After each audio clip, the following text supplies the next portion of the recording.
আসসালামু আলাইকুম। বীর মুক্তিযোদ্ধাদের সম্মানী ভাতা বৃদ্ধির একটি আপডেট নিয়ে চলে এসেছি। তবে আপনি যদি যুদ্ধের জীবন চ্যানেলে নতুন হয়ে থাকেন, চ্যানেলটা অবশ্যই সাবস্ক্রাইব করবেন, পাশেই থাকবেন।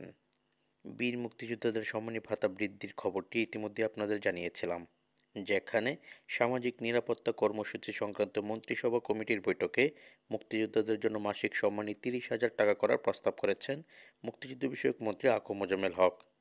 তিনি বলেছিলেন, যারা দেশের জন্য জীবনের ঝুঁকি নিয়ে যুদ্ধ করেছেন এবং দেশকে স্বাধীন করেছেন, তারা যেন আরও একটু ভালো থাকতে পারে, সেজন্য সম্মানী ভাতা 20,000 টাকা থেকে বাড়িয়ে 30,000 টাকা করতে চান।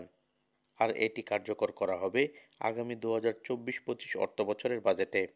এক বৈঠকে উপকারভোগীর সংখ্যার বৃদ্ধির পাশাপাশি ভাতার অঙ্ক বাড়ানোর সিদ্ধান্ত হয়।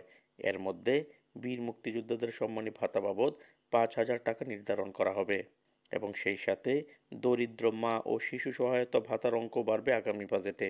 উক্ত বৈঠকে অর্থমন্ত্রী আবুল হাসান মাহমুদ আলী বলেছেন, সবার দাবি পূরণে তিনি সচেষ্ট থাকবেন। মুক্তিযোদ্ধাদের ভাতা বৃদ্ধি প্রসঙ্গে তিনি বলেন, এ ব্যাপারে চূড়ান্ত সিদ্ধান্ত গ্রহণ করবেন প্রধানমন্ত্রী শেখ হাসিনা। উক্ত বৈঠক থেকে জানা গেছে, বৈঠকে অংশ নেওয়া সবার মতামত সংযুক্ত করে প্রধানমন্ত্রীর কার্যালয়ে সারসংক্ষেপ পাঠাবেন অর্থমন্ত্রী। প্রধানমন্ত্রীর কার্যালয় যে মত দেবে তাই চূড়ান্ত বলে গণ্য হবে।